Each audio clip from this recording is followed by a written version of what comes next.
Okay, this is the Ebach family grave site. On their extreme right is my mother, Catherine, born in 1889, died in 1986. In the middle is my father, Michael, born in 1882, died in 1970. My sister Magdalene, although we call her Lee all the time, she was born in 1917 and died in 1949. What did your sister die from? She had a very enlarged heart. So she had developed some heart problems, and unfortunately she died at a very young age. My brother Clemens is not buried in this cemetery. He's buried up at Tona, but the rest of the family is right here. This is Lee's foot marker here. We have my brother John, born November 27th, 1911, died December 9th, 1980. So it was a hard year for that. And this is my brother Matt. He was Staff Sergeant, U.S. Army. Actually, U.S. Army Air Corps, it was known as at the time he served. He was born in 1915, died in 1984. And we had an additional marker put in to mark his grave. Here rests in honored glory an American soldier. Our dear Matt. He served in World War II? Mm-hmm. Was he drafted or did he... He was drafted. He was drafted? He was drafted. I don't think there's too many people who were enlisting at any time.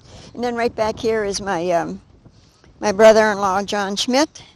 He also served in the U.S. Army, born in 1913, died in 1974. Married to my sister Elizabeth. She was born in 1913, died in 1970.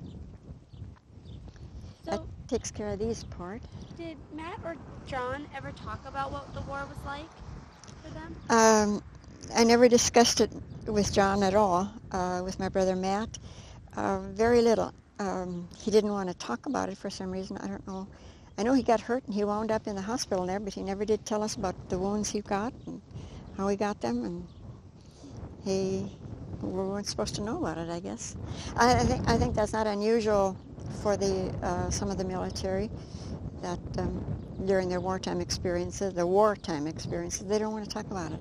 Some of the other, for peacetime, serving, I can see that, they're all serving their country and God bless them all, but some of them don't want to talk about it, if they had any bad. Then over here, a little bit farther down, is my great-grandmother. This is for Regina. Her maiden name was Hicks. Married name is Kraft. Mother of Sebastian Kraft, born in 1821, died in 1918. Did she happen to die during the flu epidemic, or did she just... I believe so. Okay. I believe so. And this is her son over here, Sebastian. And in that family book, there is her picture in there, which I think are a rarity, that you have, studio pictures during that time. He was the uncle to my father, this Sebastian. Okay. And you said that this was your great-grandmother? Mm-hmm. Great-grandmother. And then this is the mother and father, and these are the two girls here, or the daughters of these two. One just recently died. Then farther down is an iron cross of my mother's mother. Okay. She was born in 1846, died in 1936. And one of the few iron crosses in the cemetery, there are a few of them that are here, but there aren't that many. And then over in that part of the cemetery is, they're in the Catholic cemetery, but they are Syrian Catholics, and they kind of have their own section of the cemetery. Oh. But they take care of they're part of our church, but they're different rate. The name on the Iron Cross says Mrs. Magdalene Moser, and the footstone marker also says the same thing. However, because my mother's father, Magdalene's husband, had died in Russia, my grandmother remarried, and she married a man by the name of Michael Moser. And Grandma was born in 1846 and died in 1936. And that iron cross, like I said, is one of the few in this grave, in this cemetery, but we're glad that they had it done for her.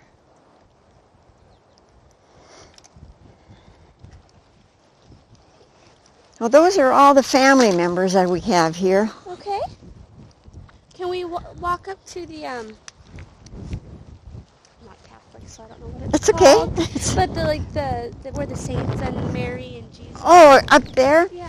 Okay. This, it hasn't, I can't tell you the exact date that it was built. It wasn't an original part of the cemetery, but they built it, and it's a setting for an outdoor mass. For on Memorial Day, they'll have a mass out here, an outdoor mass, and there are several times during the year when they have a mass out here, and it just adds to the setting of the cemetery. It's a beautiful addition to a cemetery, because you have the crucified Christ on the cross, and then his mother, you know. So it's a sorrowful time, and it's all expressed in those figures and those statues. Probably quite unique. I don't know of too many cemeteries that would have an addition like that to it. I have never seen anything like it. It's beautiful. And of course, they had to haul in the dirt and lay get the stones and then put the stones up. So it took a little work for them. When did they construct it? I would say maybe 30 years ago, perhaps. Okay. So it's a relatively new addition. Yeah. So when was this cemetery first started? I do not have that information in my head.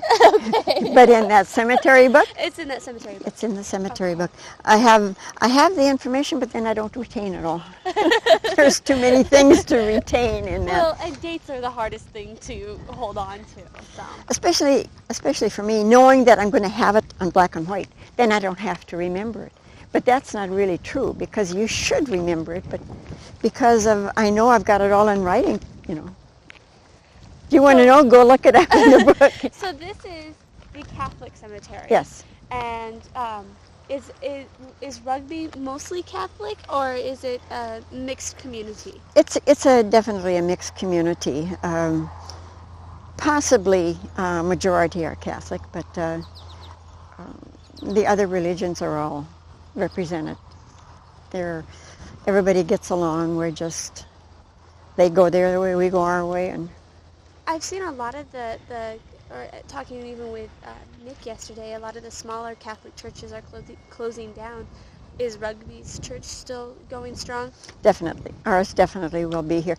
In fact, we are probably going to remain while some of the others will be closing. There is a church down at Balta that just closed, and there are in the smaller towns, because the people are leaving, and those that are there perhaps are the older ones, and they're dying off. So there aren't that many people there to have reason to keep a church open, because it can be expensive. I mean, you have to continually, the utilities and all the upkeep on it. So it is getting to be expensive to keep some of the churches open. And then, of course, with the vocations to the priesthood, there aren't that many priests around right now. They're coming up again, but in the meantime, some of these priests are getting to be less and less, and so the churches have to close. There aren't enough priests to go around. Well, it seems kind of fitting, too, to ask what a traditional funeral was like when you were growing up, since we are in a cemetery. It's pretty much the same as it is now. They have, and with the one exception, there used to be, on the death of a person, they prepared the body and put it in the casket, and then they took it into the home.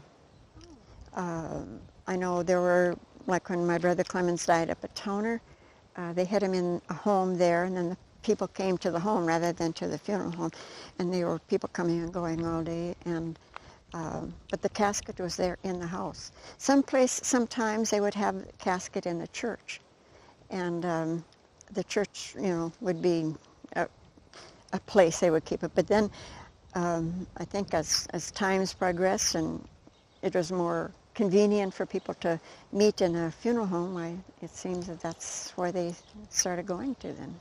You know, since you grew up in North Dakota, how would they bury somebody if someone died in, November, December, or January, when the ground is completely frozen? They keep them, the funeral home keeps them, and for spring burials. It doesn't matter what church you belong to, they still have to do that because they can't get into the cemetery, into the ground. Okay. And maybe now they have better equipment where they can cut through the frozen dirt, but more than likely they're going to keep them someplace, a funeral home does, and they have vaults, and they keep them and bury them in the spring when they can get into the ground again. Do you remember whose funeral was the first funeral you went to? No, I don't. I know that it seemed like when they went to the funerals that there was a lot of crying, even those that weren't family members. It seemed like I used to go with my mother. I can't tell you what date it was, but it seemed like whenever I went to a funeral with my mother, they were always crying. And I'm sure they realized that death was there. It was happening to that person, and who knows, but you're going to be the next one. And that may have been why they were crying. They may have been crying because they were going to miss that person that died, or any number of reasons. Sometimes tears just come. How did your mother and your father die? We've talked a lot about them, but how did they my mother had a stroke, and then the effects of the stroke finally ended her life. My dad had he had developed pneumonia, and he got fluid in his lungs, and then he died from that. He was in the hospital at the time he died, but no matter if you see it coming, if you know that, well, it's not going to take long, it doesn't matter. Death is the end, and it's, it doesn't make it any easier. Even if you were preparing for it, it doesn't ever come easy. And I'm sure you and your family know that until it gets to be somebody close to you, immediate family, it's not going to hit you like it does. Mm-hmm. A husband or a child or a parent or whatever, a death. In some instances, it's a blessing. They don't have to suffer anymore. So you look at it from that standpoint too, that death isn't always cruel. Death sometimes is a blessing, but it doesn't make it easy. Even if it is a blessing, it doesn't make it easy. Mm-hmm. So they have earned their rest. I'm sure most of them here have earned their rest. It's been a hard life, and they get their reward now. Okay. This is the farm where I grew up, our house. That's still an apple tree that my dad had planted over there. Back there is our outdoor toilet. Oh, let's walk back there. And we had here, there used to be a garage, but that's been torn down. And so when did your parents actually start coming here and build a house? I think it was in the early 40s, I think, when they built up here. And they planted all these trees, the evergreens and all the other trees. All these trees back here were hand planted. So after your father and mother retired from farming, did one of your brothers take over, or did it? Yes, okay. yes. Uh-huh. Who was it that? Matt and Alec took over this farm, and then John had his own farm. My other brother had his own farm, and this is where we grew up. So would you play out here? And, mm-hmm. And here, and then back in the trees over there, and down in the pasture. They had a well, and that's where they fed the cattle and had their water tank. That well over there now was just kind of like a garden well. Oh, but that was there when you were a kid? Mm-hmm, mm-hmm. So when you were a kid, did you have a lawn, or was it dirt? Or? No, it was a yard like this. Okay. It had to be mowed, and just like with every other year, some years it grows good and some years it doesn't. So the outhouse, was it actually there Uh-huh. when you were growing up? Uh-huh. Would it be quite cold to get to in the winters? And You bet. You bet. Although we didn't use it that long because we started having, indoor plumbing, and so we uh, moved up the ladder, and got. But what year did you get indoor plumbing, do you think? How old were you When what? when you got indoor plumbing? I don't know. No? I should remember those things. I don't. I don't keep track of time in years. I just say, well, it was a few years ago. Well, did you even have to use the outhouse then in the winter then Oh, too? yes. And so it was. You made it a fast trip. Fast trip. I was gonna say, how would you keep warm? You'd have to. Yeah, you just made a fast trip, and unfortunately, if it was in use, you had the wide expanse of behind the trees, That's true. That's true. There's a good thing about growing up on a farm. But I remember more of the indoor bathroom than I do of using that, because it's something that I remember having to use, but it's not, like it's really fresh in my mind, something we did like a year ago or whatever. So Did you have toilet paper or what was, yeah? well, sometimes they had, like a maybe a magazine or something that had soft pages on it, Okay. But more than likely it was toilet paper. Okay. Well, let's go over to, you want to go over to the water pump? Oh, what, over here? Is that something over here? That was, it's a bell tower from the top of a school. That we never did get the bell to go with it, but that we used it for kind of like a little shrine. We put flowers in there, and So that was here then when you were growing up? Yeah. Do you know what school it came from?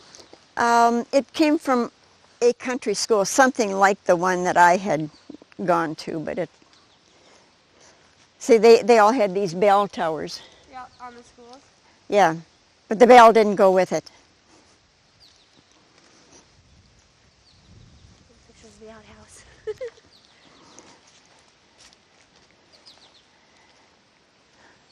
So is this the actual house that you were raised in? Mm-hmm. Oh my goodness.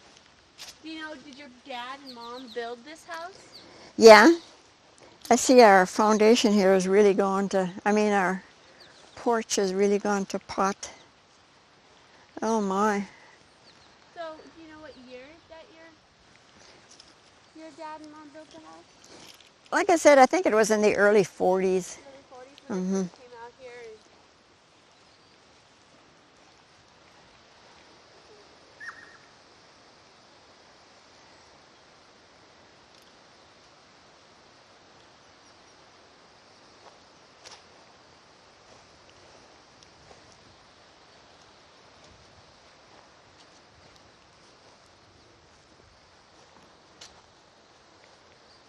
All 12 kids were raised in this house.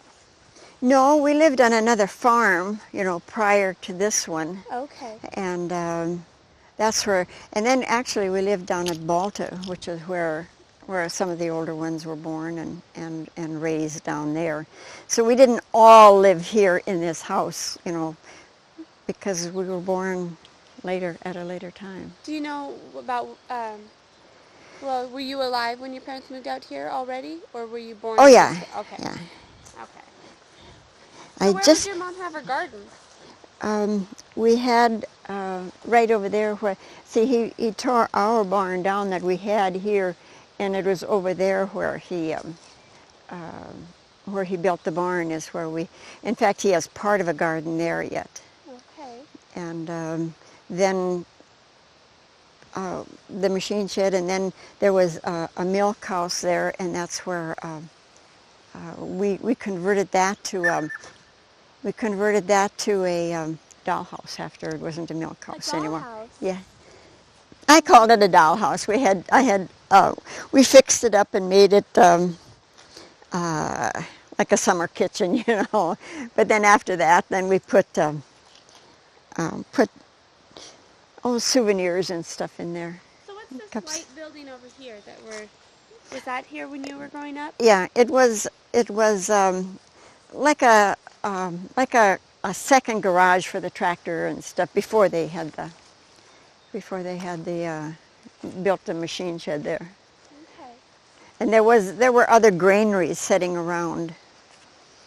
But these trees, you know, when you're out here, you don't know there's a wind. You don't know. It's just so peaceful here because of the you're surrounded by trees. It's nice to come back here again.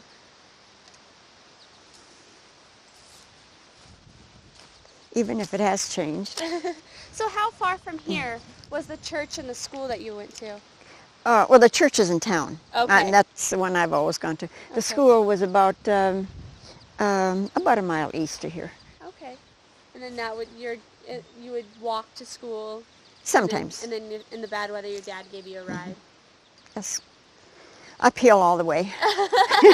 In North Dakota. In snow, even in the summertime. So was this where the well was then when you were growing up? Right here, One of them. We had another one over here, but that's since been closed down. And then we had down below the hill here, where they fed the cattle in the wintertime. They had a well down there, so the cattle could drink down there. And then that was like their protection there, where they fed the cattle, and they had some place to get in out of the wind and snow and rain. We spent a lot of time down there. And then back there on that, we had some choke cherry trees, and we used to go pick choke cherries. And You used to go down there and pick choke cherries? well, back there are the choke cherry trees on that line there, and then down here is where they took care of the cattle. And then there's a gate up there that goes out, and it goes, depending on the season, they can go up there and graze up there, or you could go up there to the field. But that was our home pasture here, where the milk cows were, you know, so they stayed close to home all the time.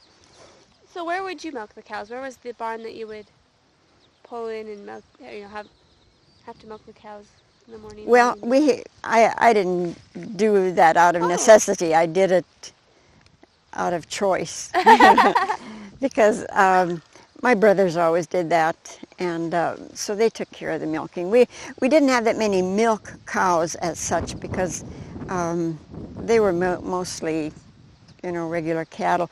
But like we only had maybe like 8 milk cows, because we didn't need that much milk and cream and stuff. So your parents were more grain farmers or plant crop farmers than they were cattle? And okay. Okay.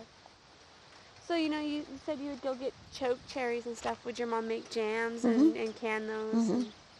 Sometimes she'd just cook the berries and seal the jar. It's getting hot. And then make the jelly later, but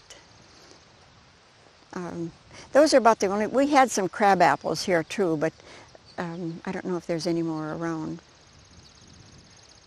So what other buildings then were on? We have the house, the garage, the outhouse, the garage. What other buildings were on? There was a regular car garage over here where Okay. where those weeds have overgrown it. There were some more granaries over there. In fact, there were 2 other granaries there.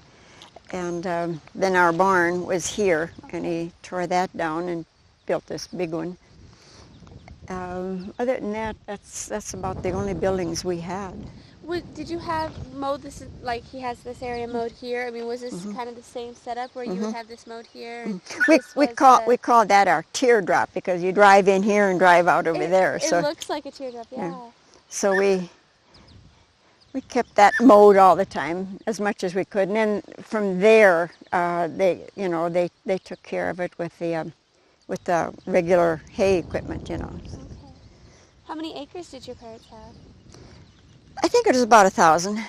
somewhere around in there, maybe more, maybe less. That was men's work. I didn't do that. So when your brother took over, did he have the same amount, or Yeah. did he acquire more? No. Or no. No, they reached a point of where they had enough enough land for themselves, for their work. They didn't want to do any more work, Comes a time when you have to ease up on some of that stuff, and they were easing up on it, and they wanted to get out of it. Well, then they died, but so we. And their children didn't continue farming, so everybody's kind of gone in there. Yep. Well, there isn't that much out here anymore, so. So did you have to haul in water? No, you don't. No, we had a pasture across the road over there. See where that windmill is? Yes. That was our pasture too, and that's where they put the cattle, the other cattle. These were kind of the milk cows over here, and the other cattle were over there. Then we had a pasture south down here, and that's where they kept some more cattle down there. So, up in the top up there is the statue of Saint Teresa. Can you tell me a little bit about Saint Teresa? With the priest that was here at the time, they were thinking the church was somewhere down the street here. It was a wooden structure, and they wanted, because the parish was growing, they wanted a bigger church, but they didn't have the money for it, and they went to the banks and other places, financial institutions, to try and borrow the money. And they all said no. I guess they thought it was too risky, because the farming at that time was, you can imagine, it was during the hard times, and so the priest that was here, Saint Teresa had just been canonized a saint, and the priest that was here made a novena to her. A novena is 9 days of prayer in petition to Saint Teresa, to ask her to intercede for us, to help us get the money to build the church. And the priest promised that if the money became available, that he would name the church in her honor. So she got the money. So it's really an interesting story for how they acquired the money. Because you can imagine it took a tremendous amount of money to build this. It's all brick. And did you want to go inside? We would love to. We would love to. What was the congregation size back then? I mean, was it? 'Cause this is a big church. Yeah. I don't know, but I would imagine there would have been in the neighborhood of 400 or 500 families, because the city itself wasn't that big at that time, but the farming community around it brought in, the families. And how big is the congregation now? I think I'm sure it's smaller. Currently, I would imagine it's maybe 300-400, 500 somewhere. I don't. So this is the actual church that you were baptized in and took your first communion? These arches were open. They just enclosed them in recent years, maybe 5-10 years ago they enclosed them, but they were always open. And it gave the church a nicer appearance. But because I think of the heating, it cut down on having to heat the entrance here because it's cold. And this way it was closed up to the outside. You go in and then you go into the church. So it changed the appearance somewhat. And then since that time too, they've I think because of government regulation, they've had to add that little part here, and that's the elevator. Oh, so that people that are handicapped can get into the building. So they added that to it. It doesn't quite match the others, but it's something that was necessary, and they had to build it work. Yeah. So what was First Communion like? It was a scary time. It was a happy time, because it was a step in your life that you had to go to that point, and then from there you go on to the next point, and so receiving First Communion is it was very important to us, because we knew that now we had reached this level.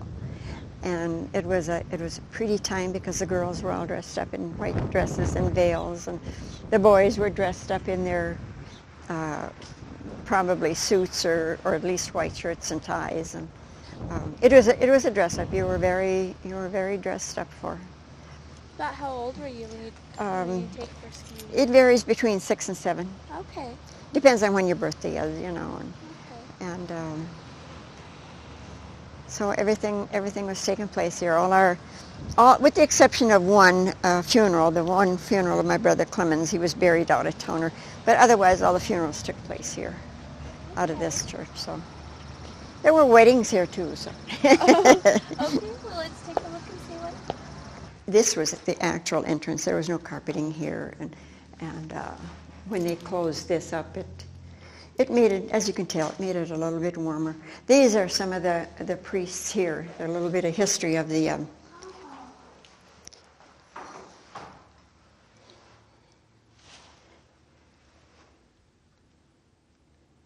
This is the church prior to this one, okay. Saint Irenaeus, and then Saint Irenaeus, and then here. He's the one that got the. Was he? No, this is the one that little flower, 1928. So when you were growing up, who was the priest? That was. Monsignor Close. You can't hardly see his picture anymore. It's faded. Yeah. Didn't even realize there was a picture there. I know. Maybe from this side. Well, even at that, it's not. It's faded out so much. Oh yeah, it came through, so that should work. I mean, not that you can really see it. But. So was Monsignor Close an approachable person, or was he was scary for kids? Or yeah, he was. He was scary. He came from a German background, and he had a hard job trying to, keep the parish going. He did a lot of carpentry work himself, and so he saved the parish a lot of money with his unique talent and desire to keep it going, and did his share. But he could also be a little stern. You knew where that line was. He was a lot easier going. He died of cancer, but he was a lot easier going. He had several of our family funerals. So with when you were growing up, did you go to did they have Sunday school, or what was that like? We didn't have Sunday school. We had a summer 2-week session of where we were trained by the nuns and by the priest, and they kind of got us caught up in our religion and for the going to the next step and the next step and on. So do you have some favorite hymns or prayers? I lean more to the traditional rather than to the current.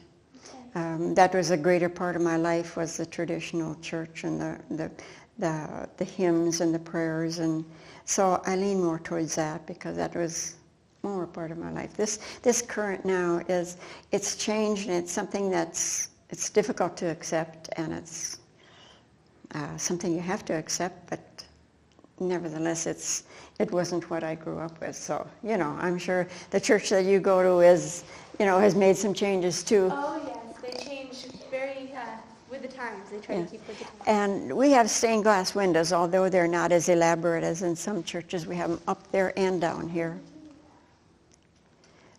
And and that is a very unique altar there too. That is so beautiful.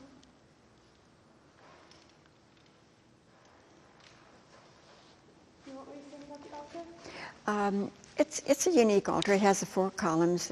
It's a definite place for the altar. It's instead of just being open like a lot of places are, that it has the 4 columns, and then it has on the top there, you see Sanctus, Sanctus, Sanctus, and then on the other side, on the top, there's another language. And I don't know if you noticed that statue of Christ at the very top. Oh, I didn't. So when they painted this church, they really had a job. Building this church was a job. Yes. And then we have the pillars on the inside here too. And then we have the side wings. So there's, besides this, we've got the side wings to So how many seat. people could this church seat, would you guess? I don't know, maybe a couple of hundred. I'm not good at figures. I don't know.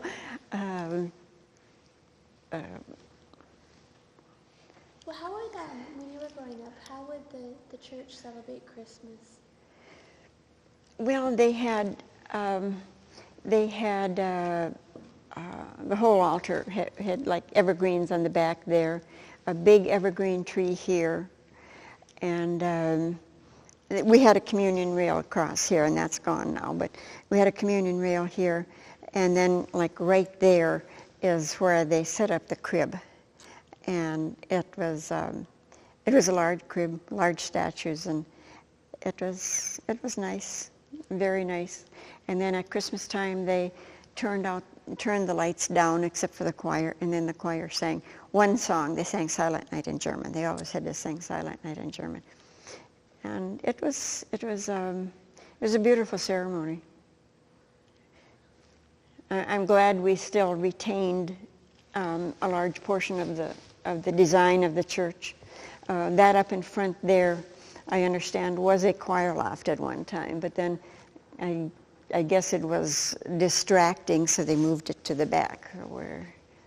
But they did keep it. They kept it up. What about some of the other important holidays like Easter or Good Friday? How were those? Good Friday. We used to have. They don't have it anymore. We used to have that. Was closed in now, and it's a confessional. It never used to be a confessional, but that was open, and it was like a side altar like this. It was open, and it had its own altar in there.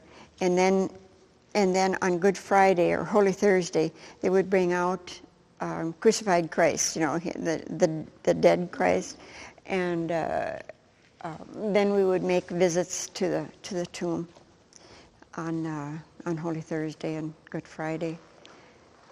But they have closed it in now, and so we don't have that.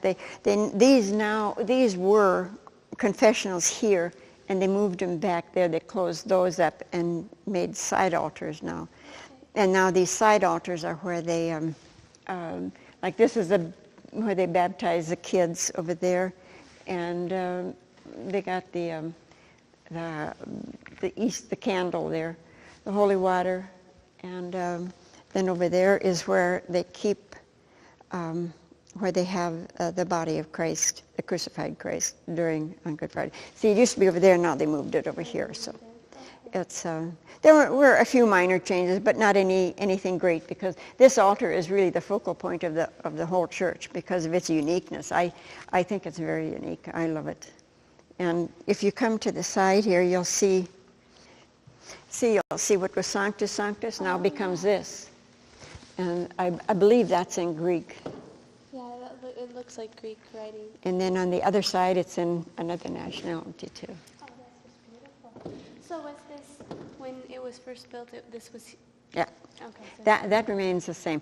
The only change I've noticed is the base. It's ivory, and I recall it being like a black marble, and I don't know why they changed, but and then there's a west entrance to the church, and over there is the east entrance. So we have actually 4 entrances into the church. These for the side. So you mentioned when we were at your house the different seating, boys, girls, parents, and how did it work? I mean, like was it left men, right, women, or the women were on that side and the men were on this side, and I don't know, I can't tell you about the side because we never sat on the side when we were little. We had to stay in the main part of the church because that's where our parents were, and so that. It wasn't until later years, actually, it's like you got to graduate to go to the side. But the main part of the church was where the parents sat with the kids.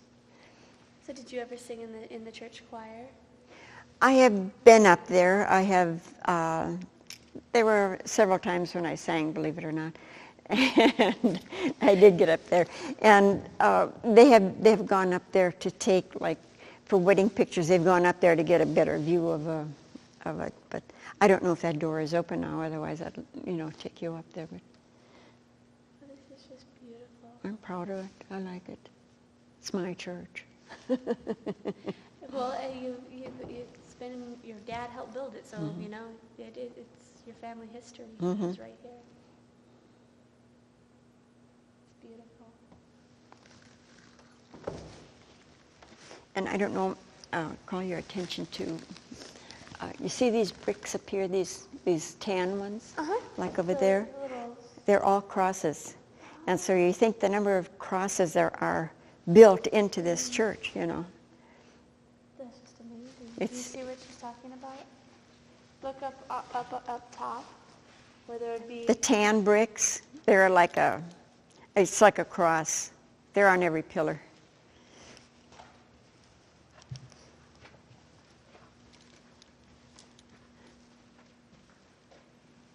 So when you were growing up, how often would you go to church? Was it just a Sunday thing, or would you go more than once a week? It was Sundays, and then there are what they call holy days of obligation, in which you must attend Mass. There are special events during the year that you have to go to church. But basically, it was Sunday. And then as you got older, like when I went to high school here in Rugby, then my parents tried to get us to go to daily Mass. And during Lent especially, we tried to go to daily Mass. It was important for them. Can you tell me a little bit about what Mass, I'm not Catholic, so can you tell me a little bit about what Mass is like? I really... Well, the Mass starts out, the priest comes out on the altar, and he says some prayers asking, like for God's intercession and forgiveness for our sins, and the congregation says the same prayers. And then they go on to, there are special prayers that lead up to what is called the consecration of the host, to be received by the parishioners. And then the hosts are consecrated, and there is an elevation. They elevate the host itself, and it gets blessed and consecrated at that time. Then they elevate the chalice, which contains the blood of Christ, and that gets consecrated at that time. And then after that's done, then I know this simplifies it, but that's kind of the bareback of it. And then the people come up and receive communion. You have to be in the state of grace to receive communion. That state of grace consists of no mortal sin on your soul. Mortal sin can be things like stealing, killing somebody, your husband sleeping around with another woman, and you just actually what it amounts to, what consists of a sin. You go down the Ten Commandments, and this is honor the father and the mother, and all of those. So the person that is considered worthy to receive, the priest doesn't stand up here and say, "Oh, you're not worthy." He doesn't say that. It's something that you have to, within your heart, you have to know that I'm okay, and that I have not, gone out and done all those bad things. And then you're able to receive communion. And then after communion, there is a moment of silence that you're alone with your God, and you thank Him for coming to you. And then after that, it's a personal thing. It's not an out loud prayer. It's something that it's between you and God. And then you just say your thank you, and ask for help for the coming day, coming week, until next week. And I went to Catholic grade school here one year, and one of the nuns told us, stop over at church once in a while. God's in there all by Himself. He likes visitors too. And she said, even if you just stop in and say, "Hi, God," at least you're visiting Him. You're not leaving Him alone. And that's something that really stuck with me. And there's a lot of times we used to just walk through church here Rather than go around the outside, we used to walk through church and just say, "Hi, God," and keep going, go home, get something to eat, and go back to work or go back to school or whatever. But that's something that stuck with me. It's just take a minute and stop in and say, "Hi, God." So what grade did you go to the Catholic? I went 6th grade here. 6th grade? And then the other grades I went out in the country. How was that? What was that like, attending a Catholic school? For me it was lonesome because I had to stay with relatives. We didn't have a house in town then, and so it was lonesome. And I think my folks saw that, and they just let me go 1 year, because when you stay with relatives and you're a young kid, you miss them. You miss the whole family. Was this something that all of your siblings did, attend No. a Catholic school, or just you? Yeah, this school wasn't built, early, and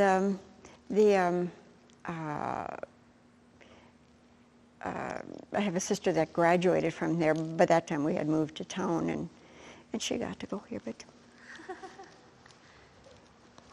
So how many nuns were at the Catholic school when you were teaching? there was a nun at every grade level, and then the priests. There were 8 grades, and then the priests come over and taught religion, and they were kind of strict about it too. I mean, you had to know what your faith was about, and. Bet you learned a lot. Oh yeah, oh yeah. This is great. Thank you so much for taking us here. Okay.